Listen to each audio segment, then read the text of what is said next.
Welcome to this lecture for Philosophy 100. The topic of today's lecture is Russell on induction. So before going on to discuss where Russell goes here, it's important to realize that he's really just going to be picking up where Hume left off. In general, in the unit, we've been discussing knowledge, specifically the trouble of how much knowledge we have, if any, what actually counts, what doesn't. And we started with immediate experience and found it to be rather disappointing in the amount of knowledge that it yielded. And so we and Hume sort of went off and said, okay, what about all this repeated experience? Because it seems like we have a lot of confidence in beliefs we have about things that we don't have any experience with based on the things that we do. And these are the sorts of things that this repeated experience gives us a lot of confidence, right? And Hume is really just going to be pointing out the nature of these kinds of beliefs that we have, right? And he gives us what he calls the negative argument, and says that whatever we're doing, right, when we conclude that the future will be like the past, or that things that we have not experienced will resemble things that we have experienced, whatever we're doing when we do that, it is not deductive reasoning, right? And it seems like no claim can be made to bridge our thought about what things were or are like and then what they will be like, right? So we don't have a proof of some sort of this. And again, this is really important, not only for this particular topic, but for understanding the philosophical method in general. Because here we have something we're very, very confident about, and yet when we take a closer look at it, we find some reasons why perhaps we shouldn't be quite as confident about it as we in fact are. So Hume leaves us with this negative argument, and Russell's going to pick up right where Hume left off. Because Hume is right. Whatever we're doing, it isn't deductive reasoning. It's some other different kind of reasoning altogether. We now call that sort of thing inductive reasoning. And so here's the difference between the two. Deductive reasoning occurs, as we went over last time, when some set of claims, we call them the premises, are used to justify some further claim, we call it the conclusion, as a matter of logical necessity. That is, that the words themselves are structured in such a way, right? The claims are structured in such a way that they sort of just lead from one set to the other. And so some piece of deductive reasoning we found is valid when it is impossible for its conclusion to be false while its premises are true. And it turns out that whenever we reason about what things are like in our experience and then reason about things that are outside of our experience, we're not doing that. We're not doing deductive reasoning. We're not sort of doing a proof, essentially, is what a valid piece of deductive reasoning is called.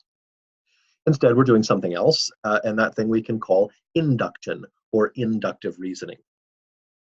And that is when a belief about what we have not experienced is justified using beliefs about what we have experienced. And so this is not only beliefs about the future, although those count, right? Beliefs about the future based on the past and present, but also beliefs about the distant past, right? Before that we didn't experience. So we have beliefs about how our solar system formed on the basis of looking at other solar systems in various stages of formation, and things like that, right? So then the idea is we form these sort of explanations based on what things are like now, and we have beliefs about what they will be like. We also have beliefs about other things that are existing now that we just don't have any current or past experience with. For example, one thing that we've mentioned is if you like apples, that means you probably have beliefs about what the next apple will be like, even though you're not experiencing the next apple right now, nor do you have any memory of experiencing the next apple, right? So we have beliefs about what things are like in all sorts of times and places that are not in our current experience or in our memory. And the way that we come to have such beliefs is called induction or inductive reasoning. And of course, there are two flavors of induction. We'll just mention these, although the differences between one and the other aren't going to be terribly significant, certainly not in this part of the lecture. General induction goes this way. It says, all x's that I've experienced have had property y, therefore all x's have property y, right? This is also referred to as generalization. And so one example that both Russell and Hume use is this one of the sun rising each day. The sun has risen each day so far, therefore the sun will always rise. This is a kind of claim of general induction or generalization.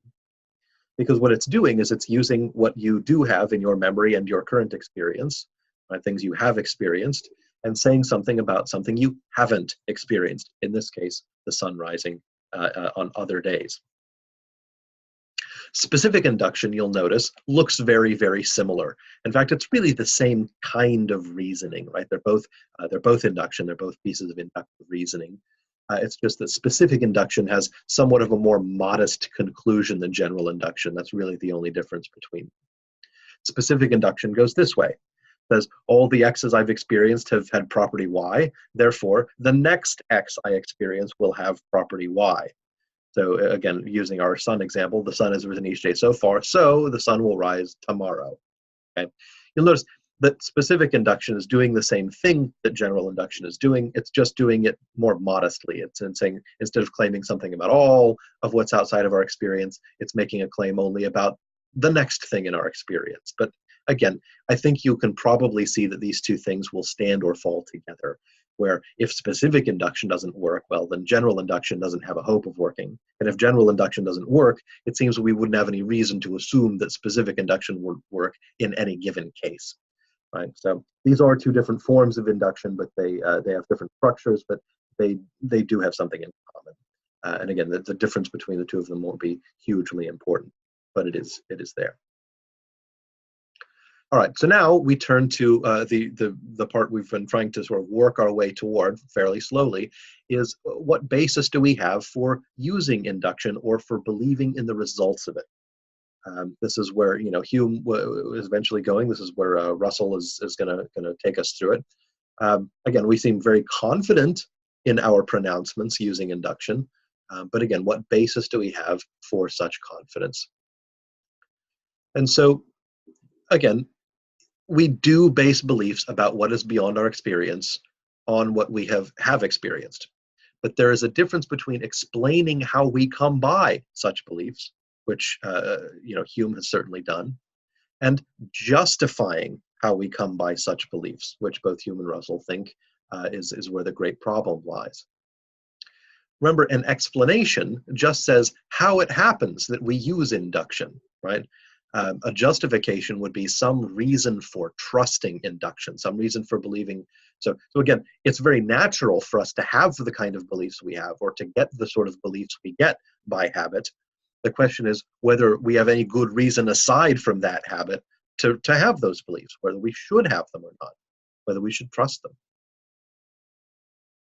And so in terms of explaining induction, Russell opts for much the same explanation that Hume does, mostly because Hume does. So he regards induction as a kind of habit that we're conditioned into. And again, not just us. We see this not only in ourselves, where we sort of expect things to be a certain way because they have been before, but we see it all the time, even in non-human animals.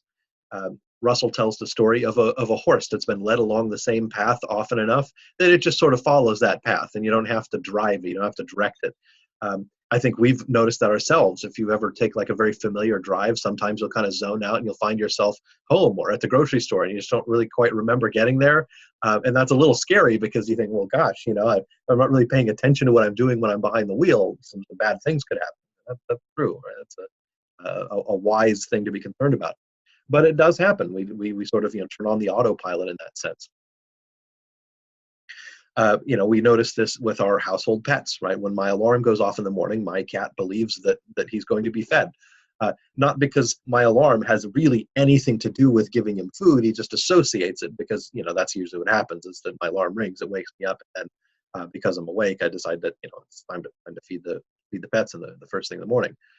When I put on walking shoes, my dog gets pretty excited and goes to the door. When I put on work shoes, my dog sort of, goes to her crate and says, "Oh, I guess it's time for me to go here because it's for you to, do whatever it is you do." Well, she understands what I do for a living, keep a roof over her head and all that stuff.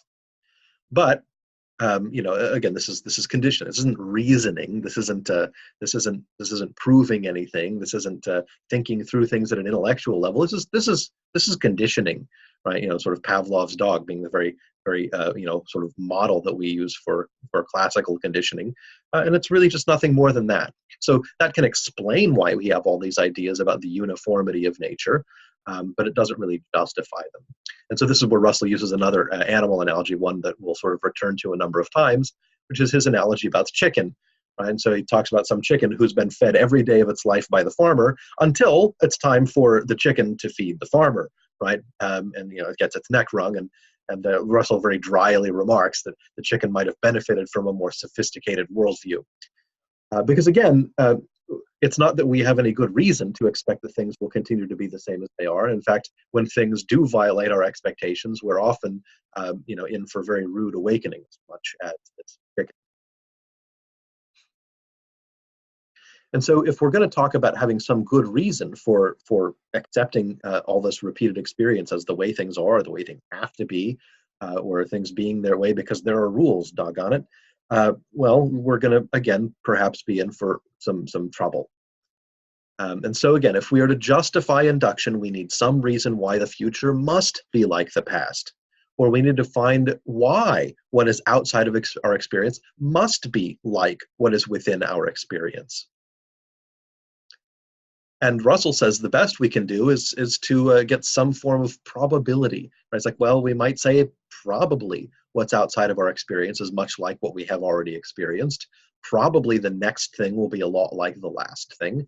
Probably the future will be like the past, but that's not quite enough. That doesn't justify induction fully. It doesn't allow us to be completely confident. It doesn't count as knowledge to get information or to get our beliefs that way. In fact, Russell puts it this way. He says, the mere fact that something has happened a certain number of times causes animals and men to expect that it will happen again. Thus, our instincts certainly cause us to believe that the sun will rise tomorrow. That's your explanation. But we may be in no better a position than the chicken, which unexpectedly has its neck wrung. We therefore have to distinguish the fact that past uniformities cause expectations as to the future from the question whether there is any reasonable ground for giving weight to such expectations. And that's Russell saying we need a justification, not an explanation. So in order to follow Russell where he's going here, and I think to get the most out of what he's suggesting about our knowledge from induction, let's take a look at 4 inductive inferences. We'll give you each of these 4. The first one is, of course, Russell's chicken. So imagine the chicken says, the farmer's fed me every day, so the farmer will always feed me. Right? This is just a bare assertion that the future will be like the past. Really all it is, just a specific instance of that. Now, of course, from our point of view, there's a little dramatic irony going on. We know something that the chicken doesn't. We have experience that the chicken doesn't have. We know why farmers feed chickens, right? And it's not just to keep feeding them. And so, of course, we know that this is sort of a laughably bad inductive inference, even though we recognize it as an inductive inference. The second one is something that might be said by a 6-year-old girl, a 6-year-old boy or whatever. So I'd say, look, every girl I've ever seen has had long hair, so all girls have long hair. Okay? Again, from our adult perspective, we're aware of a wider world than this child, and so we know some things that they do not know. And so it seems as if, again, their bare expectation that the future will be like the past, or that what they haven't experienced will be just like what they have experienced, we know to be mistaken. Third, Russell has this example that he mentions in passing about people who, when they travel abroad for the very first time in their lives, sometimes are stunned to the point of being incredulous that their native language isn't understood by anybody. Now, of course, we live in a fairly globally aware time and place, right? Communication is fairly easy. Most of us at a very young age become aware that there are people who speak other languages. But imagine that the time was not always like that. And in a very remote part of the world that does not have quite the same access to communication that we do, there might be plenty of people that it wouldn't even occur to them that they could go somewhere and not be understood when they speak. And so, again, what they're doing is they're having some expectation of what the future is going to be like, or what things that they haven't experienced are like, that are mistaken. Okay, so they might say, well, look, every time I've spoken so far, I've been understood, so I'll be understood the next time I speak. And of course, if they travel to somewhere that does not understand their native language, they will be mistaken. And then finally, we could just say, this is one thing we say. We say, hey, look, the sun's risen every day so far, so the sun will rise tomorrow. Now, that one all of a sudden looks fine to us, right? despite the fact that it's of the same format, using the same kind of evidence of the previous three that we didn't think were very good. So I want you to notice, again, each of these is an example of induction. Some are general, some are specific. In fact, the first two are examples of general induction. The second two are examples of specific induction. But again, the difference is not going to be tremendously important for our purposes. If one of them doesn't work, it doesn't seem like the other one's going to work either. So again, since each of these is based on the same kind of evidence and uses the same intellectual process, they should all be regarded as justified or none of them.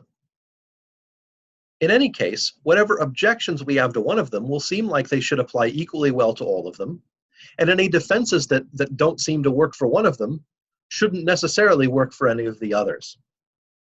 So let me tell you what I mean.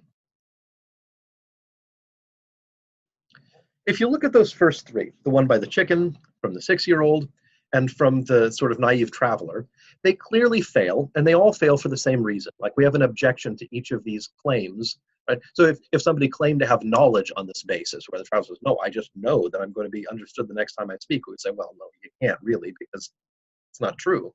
Or the 6-year-old says, oh, look, all girls have long hair. Well, that's not really true either, right? So they can't claim to know it. Same with the chicken. So again, these clearly fail as knowledge because the experience in each of those cases is far less than total. And you and I, standing outside of the circumstances of each of these three, have that extra experience. We can see where their experience, the totality of their experience, has failed them. We're in a position to see that it's too limited compared to how much more of it is really available. And so this is a kind of objection that we can give against these three over on the left. Except remember what we said earlier, that if an objection seems to work against any one of these, it should probably work against all of them. And so let's try it out. And again, it seems like this one about the sun rising every day seems like it is amenable to the same objection, right? Imagine standing outside of the human context. I mean, how much of the universe have we experienced compared to how much is available to have experienced? And put that way, it seems fairly easy to imagine a situation in which we have the tiniest little bit of experience, and that it would be forgivable for us to think something so foolish as that the sun will rise tomorrow. But you know,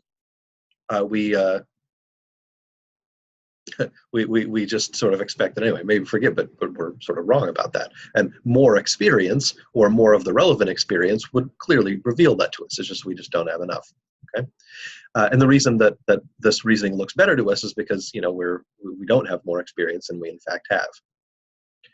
So it seems like the objections we have to those first three seem to apply to that fourth one just as well.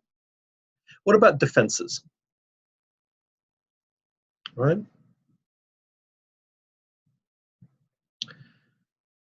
So we defend the one on the right by saying, look, this one, there's a natural law here. There are rules. Things work a certain way. The Earth rotates. It's not going to stop rotating, and or at least not by anything we know of, but if it does, it'll be by something that also follows the rules, right? Something might hit us or whatever, and that's, again, follows the rules at least, even if, you know, we're wrong about this particular thing. Well, this is where, again, Russell points out, look, no matter how much experience we have, do we know that we're confirming some rule that doesn't have exceptions or some rule that does have exceptions? And I think that's an objection we're going to talk a lot more about the next time we meet on Monday. That's one that Nelson Goodman will talk about. But really, I want to try and apply this defense, right, to the other things. So specifically, let's go from the perspective of the chicken, right? Couldn't the chicken just as well say, hey, you just don't understand, right? There's a feature of the world. This is what happens. Farmers feed chickens. That's just the way things are. Don't tell me I don't have enough experience to tell that, right? It's a natural law. Every experience I've ever had confirms it. And what are you going to say to that? Right? Well, same thing you could say, somebody could say to us. I was like, well, look, your experience is actually rather pathetically small compared to how much is available. And, you know, you don't have the relevant experience to tell that what you thought was a regularity isn't really a regularity. Now, the chicken could be forgiven for having the view that it has, but yet we know from a standpoint where we have more experience that it's not true. Also, the 6-year-old, right, that thinks that all girls have long hair. You could make, this the 6-year-old could make the same result. That's like, no, that's just a law of nature. That's a thing that's true about girls. They all have long hair. And so you might try the obvious counterexample. You might say, okay, here you go. Here's a girl, and this girl happens to not have long hair, right? And they might say, oh, don't be stupid. You're trying to trick me. That's a girl in a dress. That's a boy in a dress, is what they might tell you. Right? They'll even try and explain away actual counterexamples, because that's what we do when we think that one of the natural laws has been violated. We say, oh, well, that can't be. There has to be a logical explanation. Our actual laws of nature are never violated. That was, we sort of plead hallucination in some sense, right? We gesture away that. And of course, then this naive traveler might think actually there's something wrong with them. It's not that everybody else. It may be that maybe people are just being obstinate. This is why people sometimes you'll see them sort of try and speak louder when when they're talking to somebody who doesn't speak their language, like that's going to help. But that's the idea, is that they just don't have enough of the right experience, and we know that, but they don't know that. So they can sort of be forgiven for having the views they have, but we know that they're wrong. And so I think it's just as easy then to imagine somebody else with much more experience than us telling us about our beliefs about the sun, saying, "Wow, it's understandable why you should believe that, but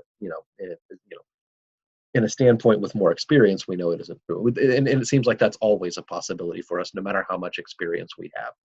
And so I think through this, I think you'll see this problem. Okay. In fact, this particular problem is famous enough that it has a name.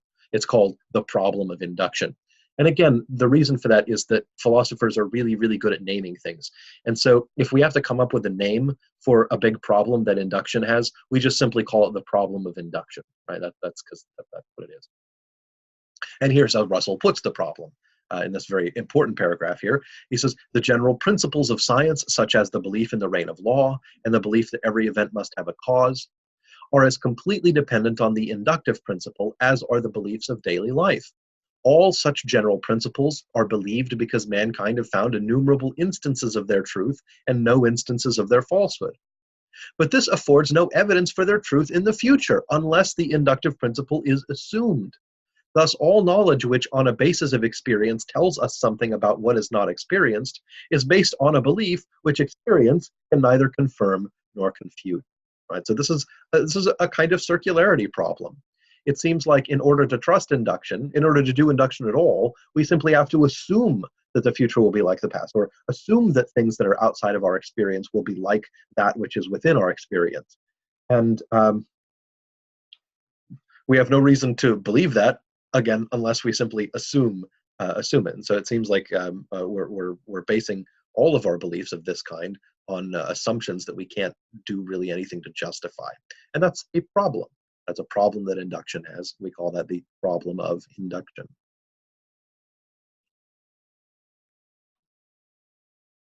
And so for the next time, we'll be taking a look at another problem that induction has. If you didn't think that one was very bad, as it turns out, it actually kind of gets worse. And so that will be that topic will be covered by the reading about Nelson Goodman and the new riddle of induction.